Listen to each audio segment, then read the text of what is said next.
Alors, l'alimentation générale, c'est une plateforme pour les cultures du goût. C'est là où on se rejoint, en fait, entre les universités et les cultures du goût.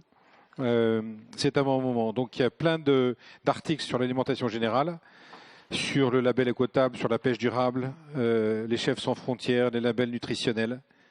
Virgule, quel bordel, point d'interrogation. Donc, la gastronomie des herbes, sommelière en huile d'olive. Ça, c'est un truc qui doit être étonnant. C'est très compliqué, j'imagine, de goûter des huiles d'olive.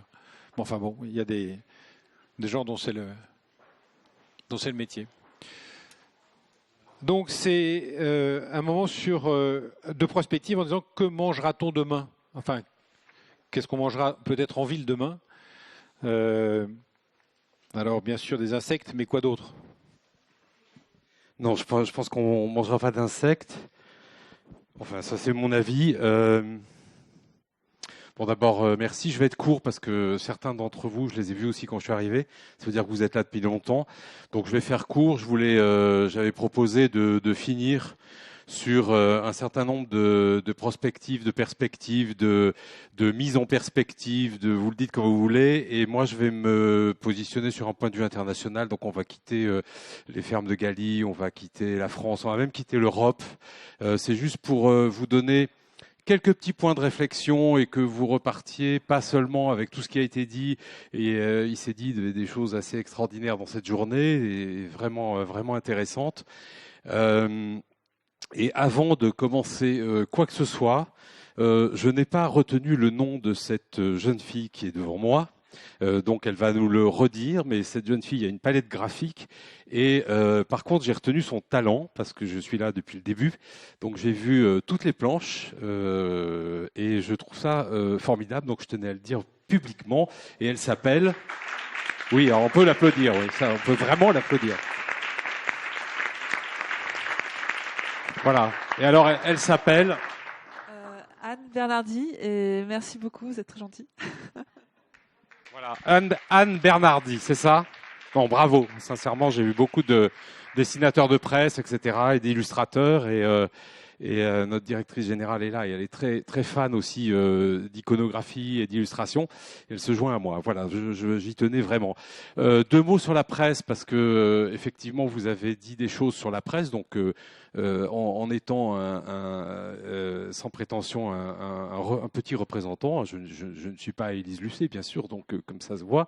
Je voulais dire quand même qu'il y a une crise de la presse qui est profonde. Je ne vais pas excuser la presse, hein, puisque nous-mêmes, on se bat, et on se bat, on va dire, tous les jours. Il y a une crise de la presse qui est très profonde, vous le savez, je vous apprends rien. Les journaux sont tous en train de mourir. Alors les agriculteurs, certes, ça se traduit de manière tragique par un suicide tous les 2 jours, comme on vient de vous le dire. Chez les journalistes, non. Visiblement, ils ne se suicident pas. Tout ce que je peux vous dire, c'est que leur taux de chômage est en augmentation constante et que effectivement, il y a une crise qui est due évidemment au digital et au numérique. Cette crise oblige, encore une fois, je ne justifie rien du tout, hein. Nous, on n'a pas de caméra cachée. La caméra, elle est dans mon sac. Là, si je la sors, vous allez le voir tout de suite. Il n'y a pas de caméra cachée, mais il faut quand même savoir que la caméra cachée, c'est un outil qui permet simplement de faire de l'audimat. De l'audimat, ça permet de faire de l'argent. L'argent permet de payer les journalistes et de faire survivre, parce qu'on est dans une situation de survie pour les médias aujourd'hui en France dans la situation actuelle. Donc effectivement, vous avez un service public, on pourrait faire des parallèles avec l'agriculture, vous avez un service public que vous payez tous, en tout cas jusqu'à aujourd'hui, il paraît qu'il y a une réforme qui est en cours avec ce que vous payez dans vos impôts sur la taxe de l'audiovisuel. Donc effectivement, il y a de l'argent public qui permet à des chaînes d'exister, mais sachez que quand on est un organisme de presse comme le nôtre, c'est-à-dire 100% privé, évidemment, il faut qu'on trouve des modèles économiques qui sont différents. Voilà, j'en ai fini avec ça. Et donc, je ne justifie pas du tout les caméras cachées. Je ne justifie pas les courses à l'audimat avec de la fake information. Nous, on essaye de vérifier les informations, de les vérifier, les survérifier, les survérifier, les surchecker. Ça coûte de l'argent. Pourquoi? Pour les raisons qui ont été dites toute la journée, le parallèle elle-même, parce que c'est du temps. Voilà, c'est juste du temps. Croiser des informations, c'est un temps infini et c'est un temps qu'on n'a parfois pas. Alors, moi, ma vision de disons, de l'avenir, puisque j'ai été chargé de regarder ce qui va se passer dans le monde. Évidemment, je ne vais pas vous donner de solutions parce que je les ai pas. Ce serait d'une prétention folle de vous dire que l'alimentation de demain, c'est comme ci, c'est comme ça va être comme ça dans 3 ans, dans 5 ans, dans 10 ans. Ce que je peux dire, c'est qu'il y a un certain nombre de choses qui sont en train de se passer sur la planète, qu'on a vérifiées, qu'on a revérifiées, qu'on a checké, rechecké encore une fois. Et la difficulté qu'on a, évidemment, c'est, je vais rebondir sur les insectes, la difficulté qu'on a, c'est évidemment de faire la différence entre ce qui est une tendance lourde d'une mode. Alors une mode, on voit bien une mode. Voilà, vegan, c'est une mode ou c'est une tendance lourde? Voilà, une bonne question. Est-ce que c'est une mode ou une tendance lourde? Le sans gluten, tiens, le sans gluten, c'est apparu il y a 5 ans. C'est une mode ou c'est une tendance lourde? Visiblement, d'après les industriels, c'est une mode. On s'est planté. Le sans gluten, il a fait une montée comme ça. Maintenant, il est comme ça. Et à peu près tous les industriels sont en train de se dire sans gluten, on va peut-être pas continuer. Donc, c'était une mode. Donc, moi, mon sujet, comme journaliste, c'est pas de détecter les modes, parce que les modes, je les vois, je suis comme vous, je descends dans le métro, je vois des pubs, je vois des trucs. Voilà. Chez le dentiste, je feuillette Elle, Marie-Claire, Biba, Cosmopolitain, etc. J'ai toutes les modes qui arrivent, toutes les choses qui sont dans l'air.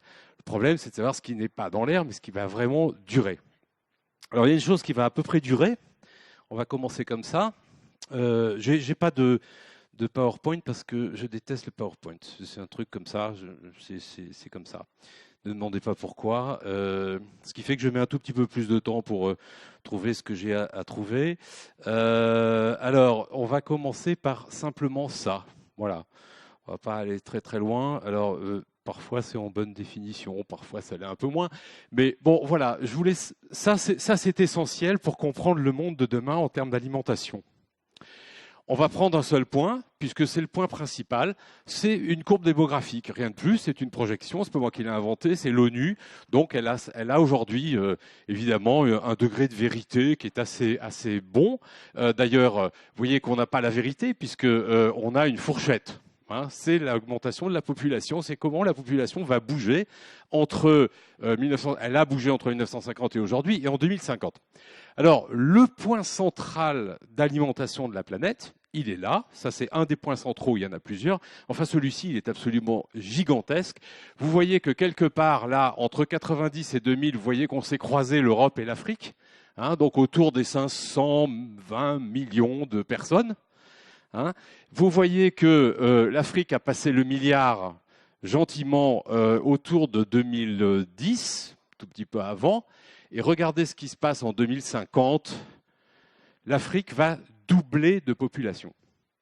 L'Afrique va doubler de population, je le redis. En 2050, donc l'Afrique va passer de 1 milliard à 2 milliards. Donc en 2050, on sera à peu près 9 milliards. Mais sur ces 9 milliards, il faudra nourrir 2 milliards d'Africains. Voilà. Je vous donne juste les infos. Il n'est pas l'heure de faire des commentaires et il n'est pas l'heure de refaire une journée complète sur nourrir la planète en 2050. Donc je vous donne ces infos, comme ça, brut de décoffrage, et ça donne une piste de réflexion sur nourrir la planète. Et donc, je vais vous montrer d'autres petites choses rigolotes. Je vais par exemple vous montrer ceci. Alors, où sommes-nous donc? Nous sommes en Chine. Mais j'ai mis un petit point rouge là-haut. Le petit point rouge, c'est Mundanyang City. Excusez la prononciation, elle est probablement très mauvaise. Ça a une particularité, cet endroit. C'est que c'est à la frontière de la Chine et de la Russie. Alors, qu'est-ce qui se passe là? Il se passe un truc sur lequel il n'y a pas... Alors, je suis un peu, journalistiquement, je suis à la frontière, je l'avoue humblement. On a des informations qui arrivent de journalistes russes, relativement fiables. On a des informations qui arrivent de journalistes chinois, pas fiables ou peu fiables. Il se passe là un truc assez extraordinaire. Vous avez entendu parler de la ferme des 1000 vaches en France. Je suppose que vous avez tous un avis sur la ferme des 1000 vaches. Vous êtes pour, vous êtes contre, ça bien, ça pas bien, etc. Encore une fois, ce n'est pas le débat. Ici, on est en train de faire la ferme des, accrochez-vous bien, 100 000 vaches. Donc on est en train de faire une ferme de 100 000 vaches. Avec tout ce qui va avec, je vous rassure, ils ne sont pas fous. Ils ont fait une ferme de 100 000 vaches, mais bon, vous doutez bien que les vaches, il faut les nourrir, tout ça. Alors on a une petite, on a quand même une petite photo. Ça vaut ce que ça vaut, hein. Ça vaut ce que ça vaut. Enfin voilà, on a quelques petites photos qui sont d'un journaliste russe qui a réussi. Alors aucun journaliste occidental ne peut rentrer, hein. On a aucun. Il y a une journaliste du Monde qui a tenté de faire un reportage. Son visa a été refusé. Elle est passée par la Russie. Les Chinois ont compris que c'était la même. Donc de toute façon, on n'a jamais pu rentrer. C'est tout ce qu'on a. On sait qu'ils ont 100 000 vaches et on sait qu'ils sont sur des systèmes de clonage des animaux. Voilà. Encore une fois, je vous le laisse comme ça, hein. Je ne fais aucun commentaire. C'est le principe de la conclusion. C'était pour vous faire partir de manière sympathique. Hein, je trouvais ça pas mal de partir sur des choses comme ça. Alors j'en ai d'autres. Et par exemple, je voulais vous montrer ceci. Voilà. Alors ça, vous allez pas comprendre ce que c'est, mais ça c'est normal que vous ne compreniez pas, puisque ça c'est un laboratoire. Voilà, c'est un laboratoire. Alors ce laboratoire, c'est un gentil bordel, hein. Alors si je l'ai en photo, c'est parce qu'évidemment il a quelque chose de spécifique. On voit au fond, pour ceux qui voient très très bien là-bas au fond à gauche, c'est le nom de la boîte. Et cette boîte, elle s'appelle Beyond Meat. Beyond Meat, donc en anglais, au-delà de la viande. Alors cette boîte est installée en Californie. Et je ne vous aurai pas. Je reviens sur mon sujet tendance et mode. La différence entre la tendance et la mode, c'est que il y a en 2015-16, je vous en aurais pas parlé parce que je me dis mode, probablement mode. Puis en 2017, il y a 3 types qui arrivent. Je me dis tiens, c'est bizarre. En 2017, on sort la news. On a une news qui arrive d'une agence américaine qui nous dit voilà. Bill Gates, Richard Branson,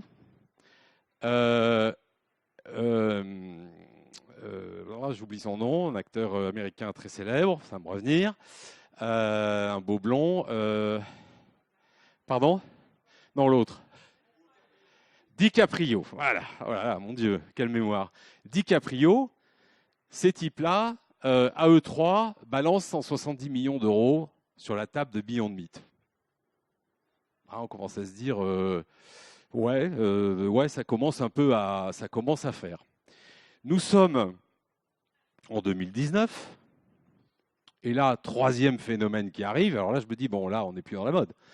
Jusque-là, on pouvait se dire, c'est des élucubrations, c'est quoi ce truc, qu'est-ce que ça va devenir, pourquoi ils font ça.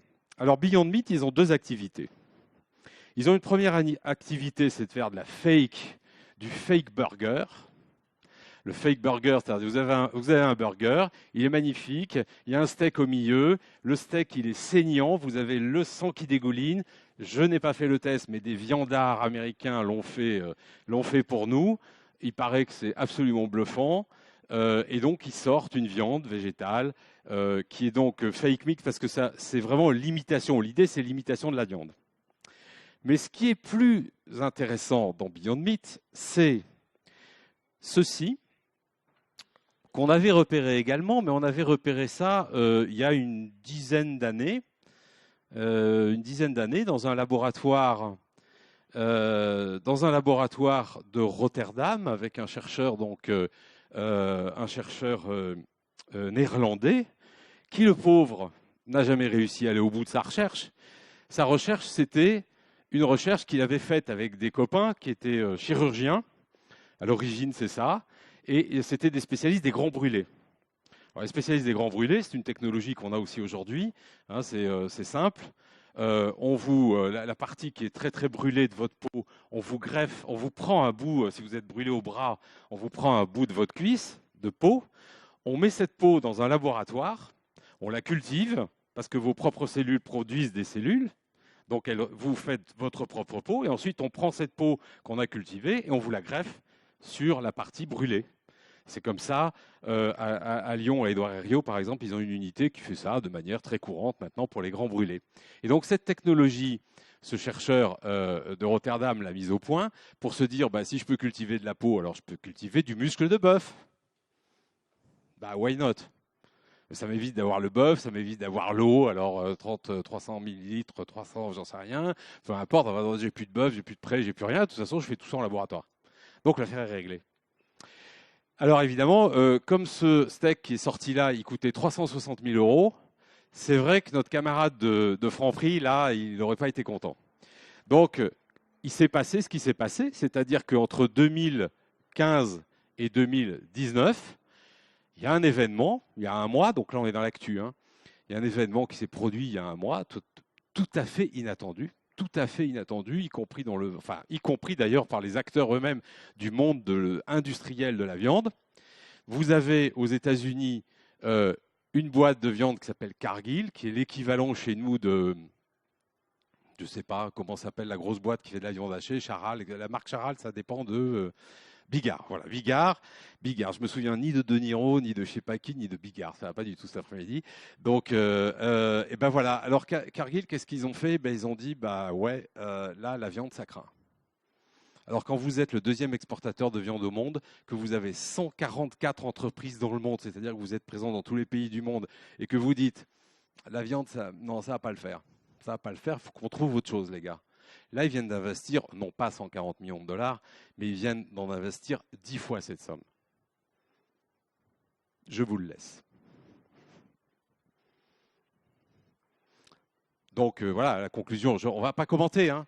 La conclusion, c'est qu'il y a des gens à des niveaux qui ne sont plus des niveaux de recherche, qui ne sont plus des niveaux de mode, qui ne sont plus des niveaux d'effets de je ne sais pas quoi, qui réfléchissent sur comment on va nourrir les villes, comment on va nourrir l'Afrique, comment on va nourrir cette planète avec 9 ou 10 milliards de personnes, avec des solutions qui ne sont pas du tout les solutions d'aujourd'hui. Voilà. Alors, dernier petit point, et comme ça je finis dans les temps, et on avait prévu de finir à 17h30, il est 25, et je vais tenir. Alors, je ne résiste pas à ça quand même. Je ne résiste pas à ça. Ça, c'est quand même formidable. Ça, c'est le dernier produit que vient de sortir Beyond Meat. C'est du poulet. Voilà, c'est du poulet. Il n'y a pas un pet de poulet dedans. Hein. Je vous dis tout de suite. Et c'est 100% végétal. Donc oubliez les pesticides, les intrants, les machins, les conservateurs, les produits chimiques, les machins. Il n'y a rien de tout ça. C'est hyper sain. Vous dites, les nutriments, et pas les... Si, il y a les nutriments, je vous rassure. Il y a tous les nutriments, il y a tout. Poulet, goût de poulet, machin, mais ça dans les burgers.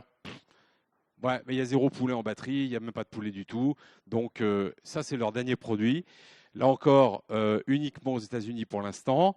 Enfin, le marché américain, vous imaginez ce qu'il y a derrière, et vous imaginez les marchés qui vont suivre, parce que forcément, s'il y en a qui le font quelque part, il y en a d'autres qui le font aussi. Allez, je termine par un petit film, 3 minutes. Je vous dirai où c'est tourné après. Alors attendez, parce que là, ce qui serait bien, c'est d'avoir... je vous ai prévenu, hein. Je vous ai prévenu que je n'aimais pas. Voilà. Ça a été tourné. Je vous laisse regarder 2 secondes, ça dure 3 minutes.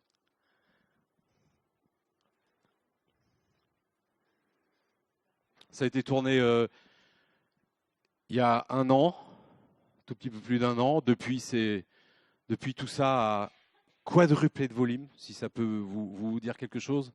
On est sur un immeuble de 7 étages. On est à Newark. Newark, pour vous, ça dit un nom d'aéroport, mais c'est le nom d'une ville hein, qui est dans le New Jersey. C'est un des aéroports de New York.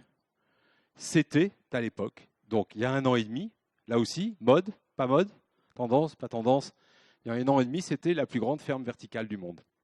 Et là, vous avez un directeur de cette ferme qui vous explique que, évidemment, il est en train d'en construire 26 aux États-Unis, toutes sur le même modèle. Il vient d'en construire une autre à New York qui fait, encore une fois, je ne sais plus, 3 ou 4 fois ce volume-là. Donc, pas d'intrants, évidemment. Pas d'électricité, quasiment pas, c'est que des LED.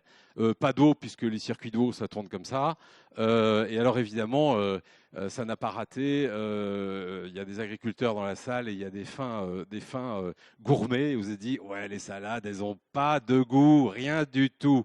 Ouais, ben, pas de peau. Ils ont fait un testing qui a été filmé, qui a été documenté, qui n'est pas une fake news avec des chefs. Ils ont fait des tests à l'aveugle de salades, des salades en circuit court, en marché, en machin, en supermarché, en tout ce que vous voulez, avec pesticides, sans pesticides, machin. Elles ne sont pas arrivées toujours premières, les leurs, mais elles étaient dans les premières. Voilà. Et maintenant, ils étendent. Ils étendent bien sûr aux États-Unis.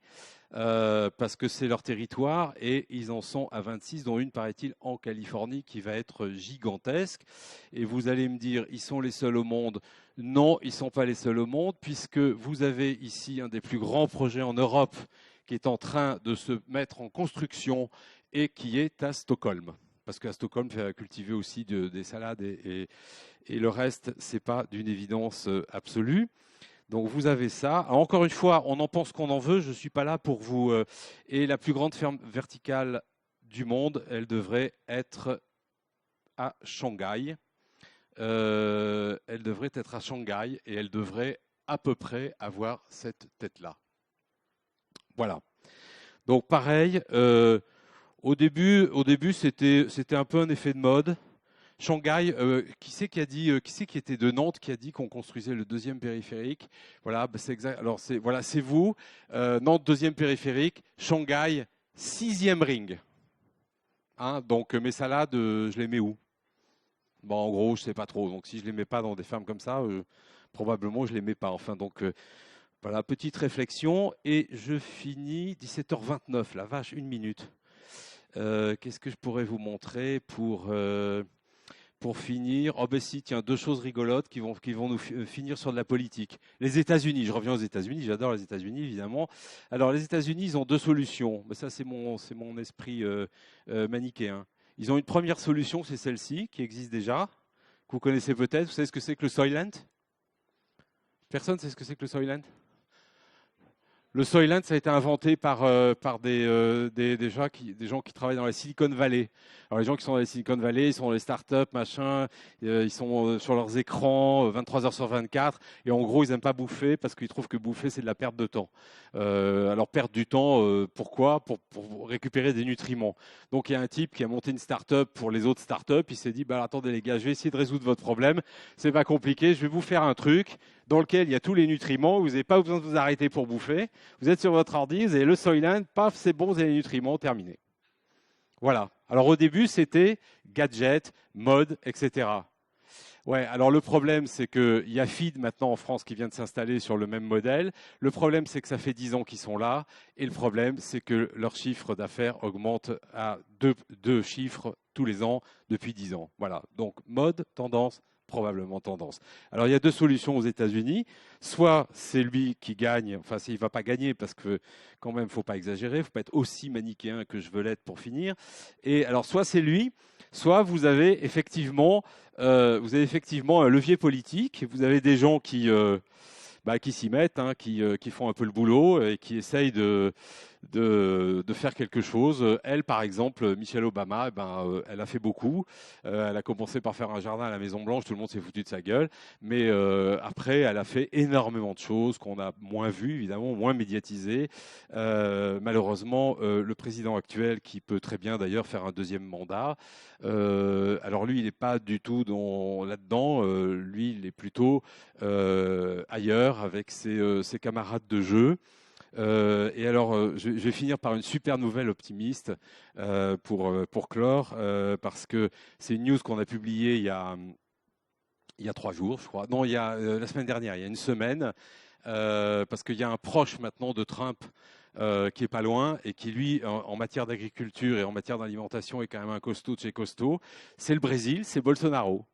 Hein, alors le Brésil de Bolsonaro, la news qu'on a publiée hier, c'est que depuis qu'il est au pouvoir, accrochez-vous, il a autorisé l'exploitation et la fabrication de 141 pesticides, c'est-à-dire quasiment 1 par jour, dont une vingtaine sont totalement interdits en Europe. Quand je dis totalement, je ne parle pas du glyphosate. Je parle de pesticides qui sont interdits depuis des dizaines et des vingtaines d'années, qui ne sont plus du tout utilisés chez nous. Voilà, et ils sont en train de monter des pactes avec les États-Unis pour pouvoir évidemment profiter de la production brésilienne qui est énorme, comme vous le savez, notamment en matière de soja et de volaille. Voilà, je voulais juste donner comme ça des petites envolées mondiales pour que vous puissiez repartir avec des petites choses comme ça pour réfléchir le monde tel qu'il est, tel que vous aimeriez qu'il soit.